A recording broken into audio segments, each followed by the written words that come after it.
Democracy 3 on the PC, being played on my Winbook tablet.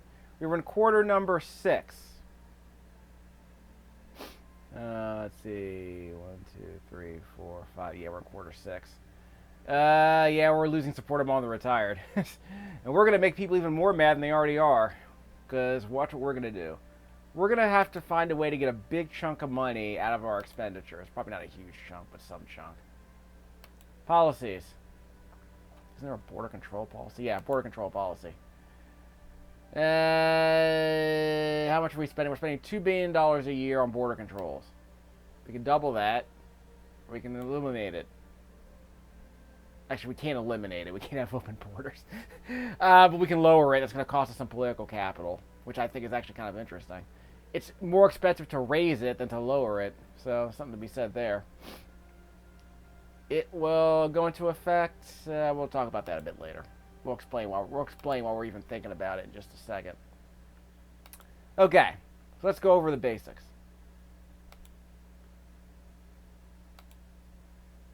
Quarterly report. Our GDP is down again. So again, we've been in a recession. We've been in a recession since I got elected.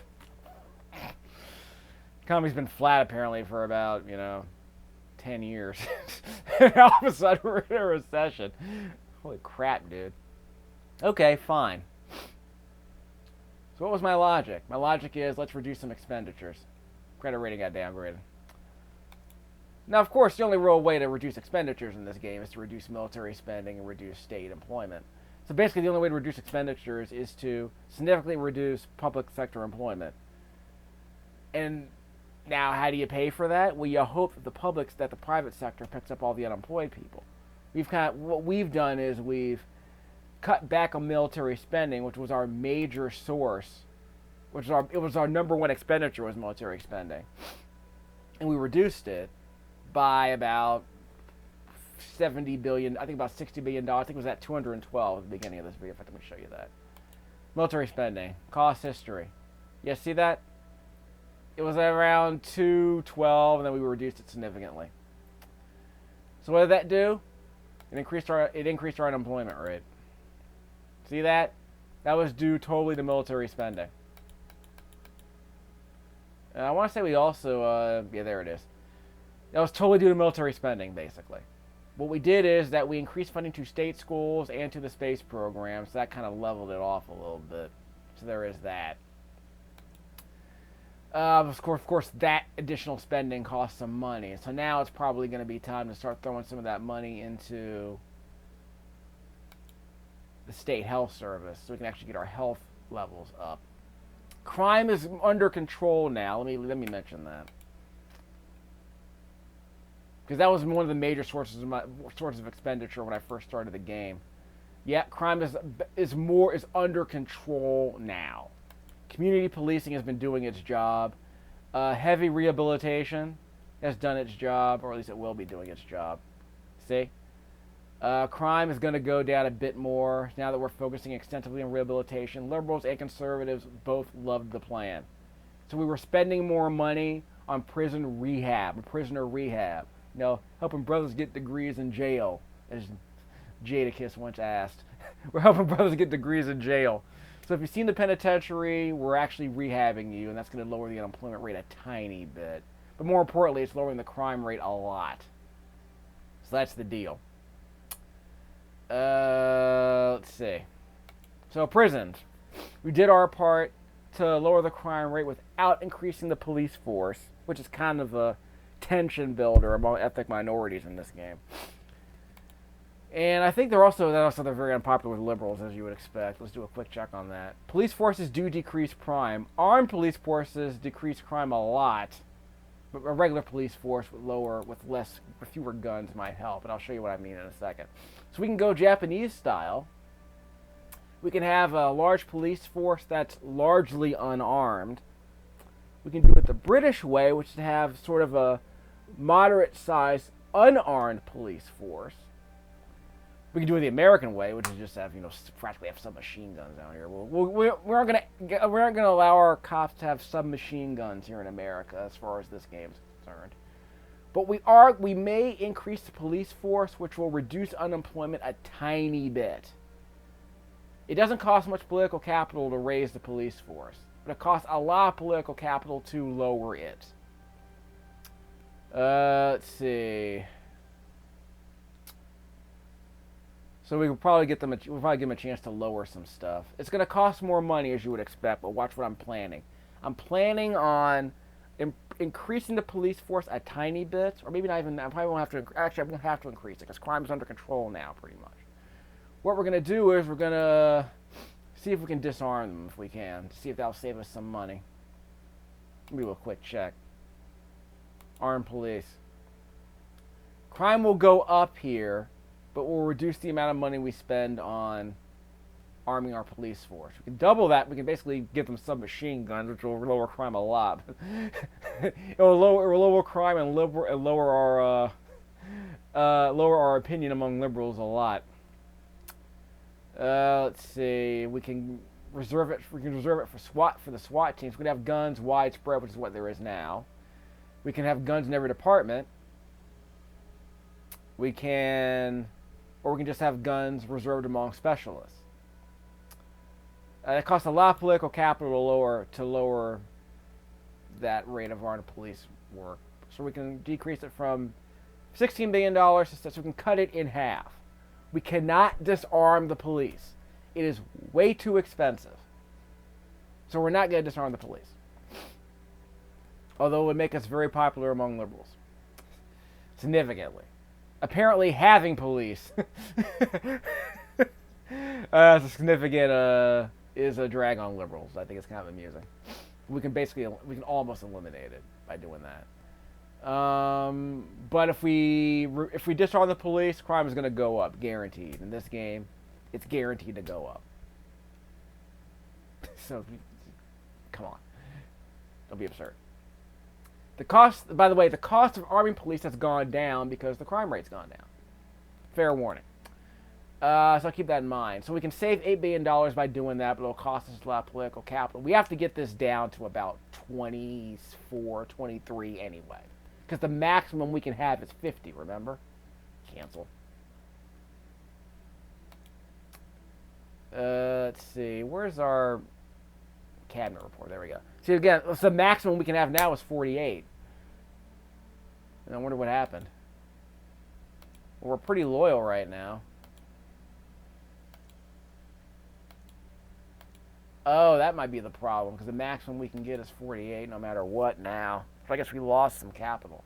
So we might have to fire a dude just to get some more capital.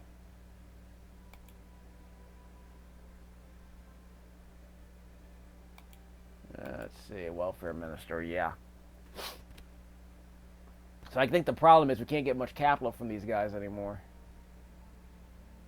Let's see, so anyone who's below 3, what will we get? See, we get more political capital if we hire someone like this. Okay, I see what's going on. Economy, welfare, and public services. No experience, but he's very popular with the liberals and the parents, I guess. So what did he want?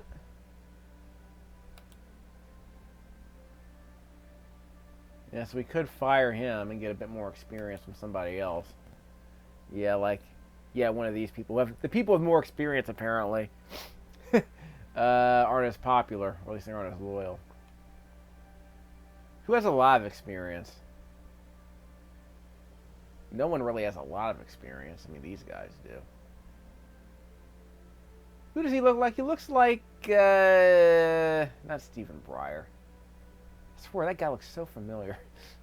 I swear, he looks so familiar. Anyway, we're moving on. What the heck is this? Look at Catherine Cook and Ruby Coleman. There's not a lot of variety in the facial structure here, but anyway. 49, 48, 49. So this guy wants economy, welfare, and public services. She wants economy, welfare, and foreign policy. Who's doing tax? So she'll give me more tax. She's sympathetic with conservatives, though. But she wants a tax job, and she'll give me more political capital. So basically, we need a tax dude who gives you more political capital. So I'll consider that. I will consider that, because right now that our tax dude isn't doing very much. So we can fire him. Replace him with someone who will give me way more political capital than this. So I'll get me back up to 50 again, I suppose. And transport. Someone wants transport. Okay. Someone wants transport. Who wants transport at this point, by the way? Cabinet report. Why reshuffle the cabinet? Anyway, we'll worry about that later. Let's see. Foreign policy, welfare. So, law and order. How's she doing? Well, she's probably not as loyal because of all the policies I've been implementing. But we can easily replace them. So we want law and order, transport, and tax. The economy is, So we could replace some of these people. So he's the weakest link. So he's probably going to go. Tax, how about transport? Okay.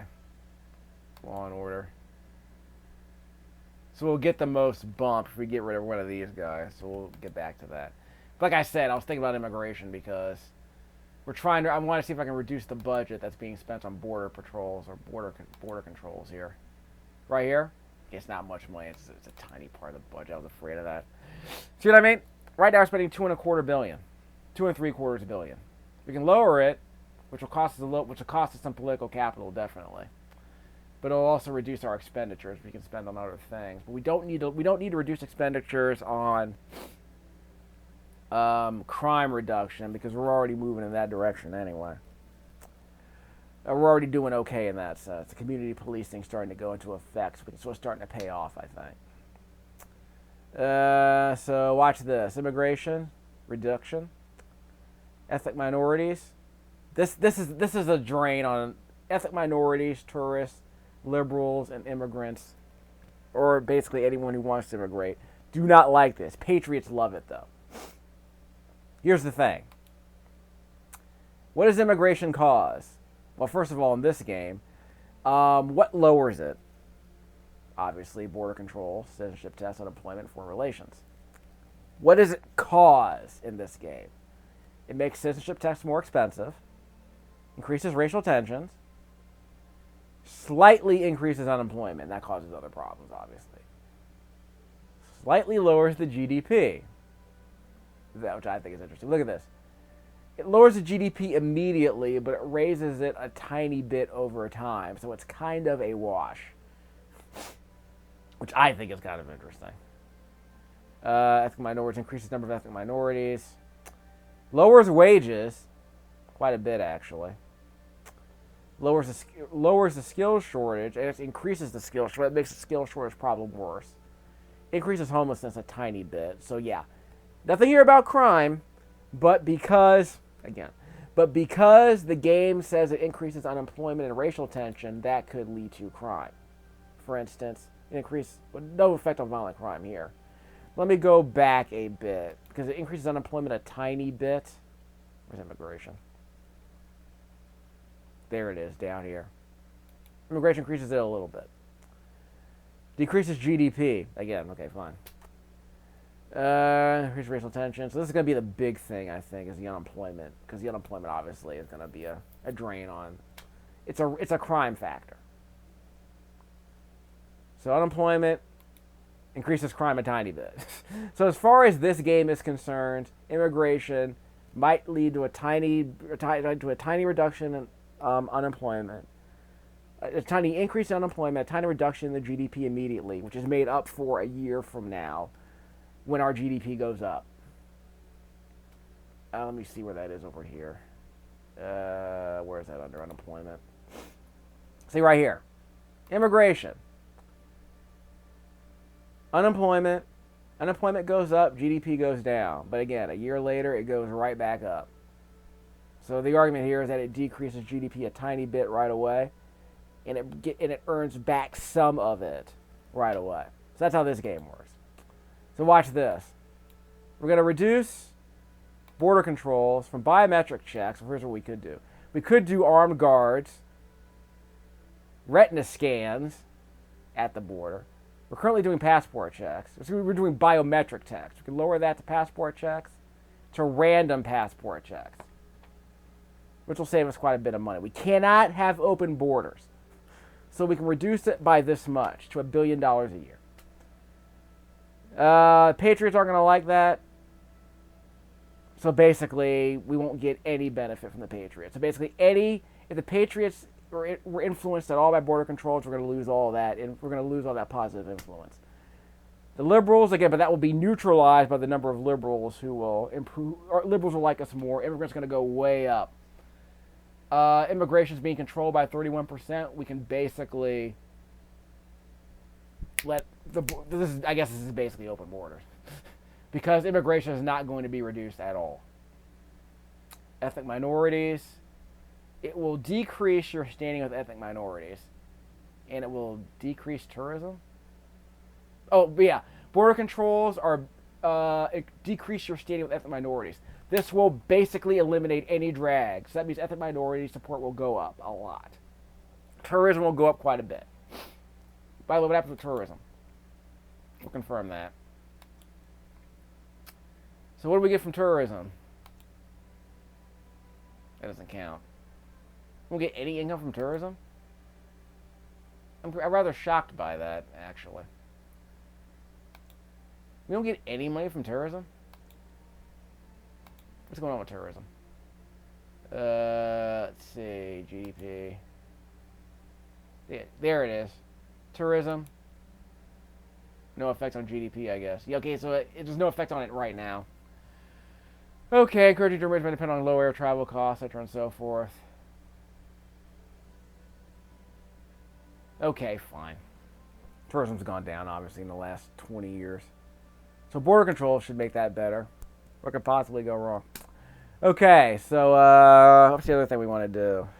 Polls, by the way, the polls haven't moved.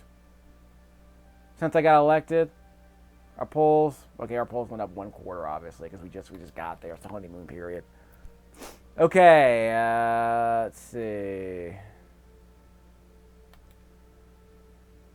So we're spending less money on that. So we got our political capital reduced. Let's do one more thing. We're gonna shake up this cabinet. Who is the weakest link? This dude. We can, who wants to be a tax minister? Who wants to head the Department of Treasury for us? 24 per turn. Capital per turn. Capital available. We're gonna get a maximum of 48. Show potential ministers. Who wants to head taxes? Her. She's a trade unionist and a socialist with no experience. Katy Perry. Let's see. Who wants taxes? Ruby wants taxes. Billy Adams. Well, he's too weak. Let's see. Taxes. Nope. Dennis Evans doesn't want. Dennis Evans is going to be worthless. No one wants taxes. Okay, I guess you're getting taxes. So I guess Katie's getting taxes. So that will increase our potential. That'll increase our potential for political capital over the long term, I'd hope. Fired. Show potential ministers. Yeah, Katy Perry.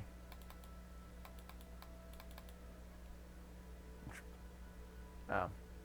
Okay. Tax. Click. Higher. Katy Perry. You'll be chained to the tax policy. Okay, so capital per turn 22, currently available. Maximum 48 still. So we'll see how that works. I don't know what the maximum is based on. I'll have to check. There is a manual included with this game. I'll read it later. Wow. Our political capital has gone way down. That's the problem. We fired one dude. Maybe that decreased their loyalty level.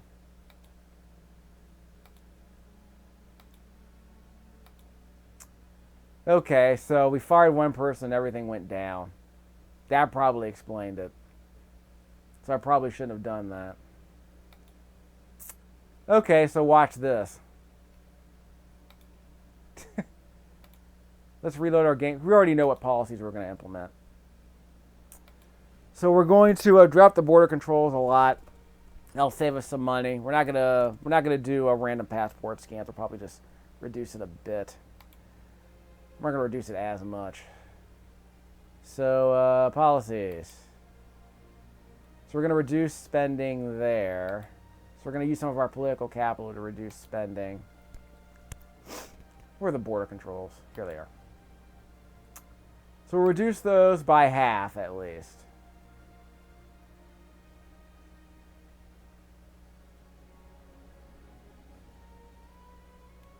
So we're spending some. Not a lot. So we'll save some of that money. If we're using a bunch of political capital to significantly reduce border controls, we're going to cut border control costs in half. So now we have 0 left.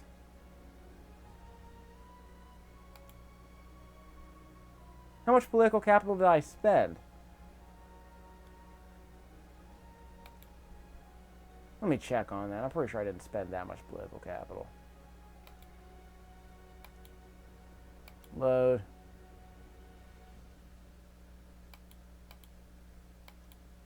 Let me confirm something. I want to see how much political capital I had before I did anything. I'm pretty sure I didn't save my game. I got 13, that's it? Yeah, that's right, I spent too much the last time. That was the problem. So that was the issue. Okay. So I'm getting all this capital. I'm going to have a maximum of 50. What the heck's going on here? Yeah, he's still there. Okay, what are our policies here?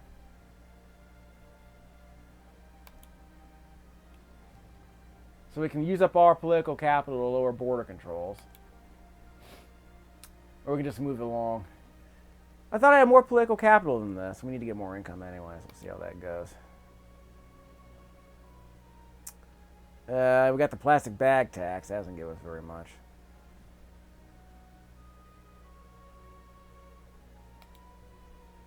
We can lower the income tax. We don't have enough political capital to really do anything,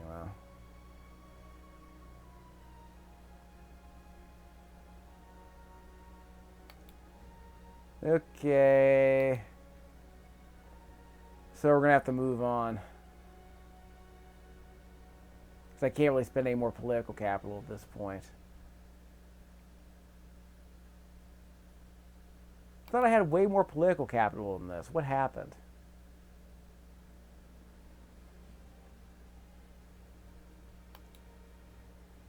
Well, anyway, we'll get to that. I probably implemented a policy I forgot about.